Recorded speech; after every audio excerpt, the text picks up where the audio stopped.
2.2.1 described what identity grief looks like in an executive engagement, what goes when the role goes, why the coach's urge to problem solve is almost always their own discomfort.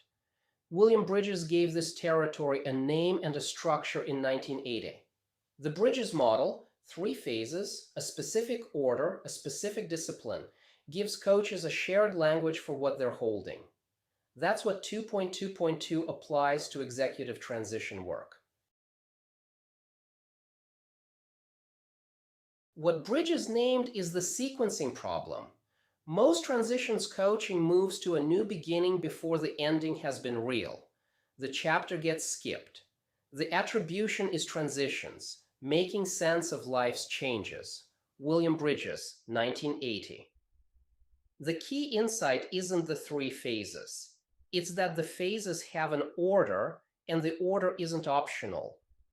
An ending that hasn't been real cannot produce a new beginning that holds. The neutral zone is where the formation work happens. It's not a waiting room between phases. 3 phases with markers for executive work: ending, neutral zone, new beginning.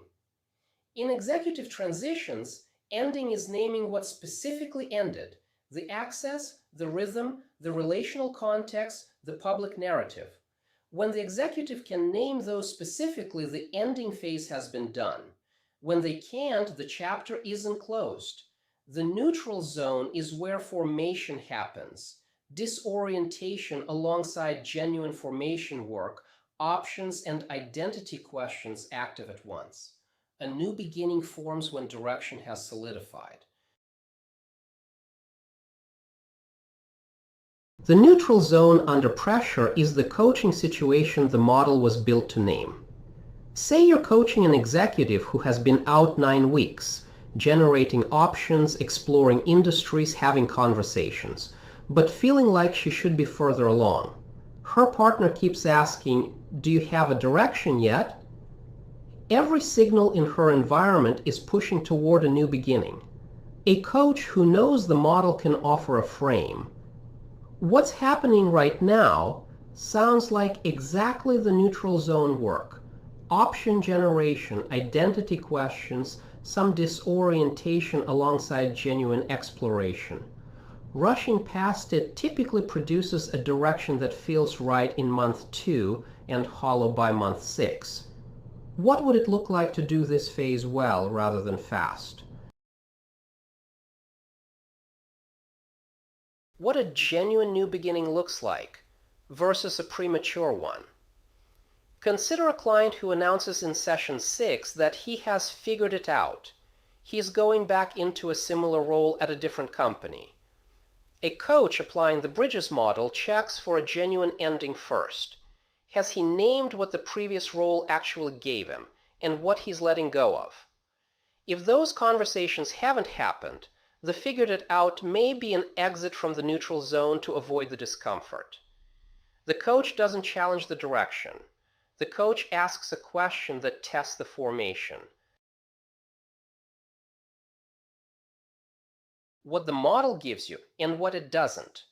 The model gives the coach a shared language with clients who are being pressured to skip the neutral zone. That's its value in a coaching conversation. What it does not do: prescribe the timeline. An executive in the neutral zone who is being pressured toward a new beginning is in a coaching challenge the model names but doesn't solve. The coach still has to hold the stance. Use the model as a tool in a coaching conversation, not as a framework to present. Name the phases once, if useful, then move. Applying the model without over-explaining it means introducing the language when it serves the client, not as theory. What's happening right now sounds like exactly the neutral zone work the model describes. Option generation, identity questions, some disorientation alongside genuine exploration. What would it look like to do this phase well, rather than fast? That's how the Bridges model enters a coaching conversation. Think about a transition you've coached or observed. Was there pressure to move to the new beginning before the ending had been fully worked?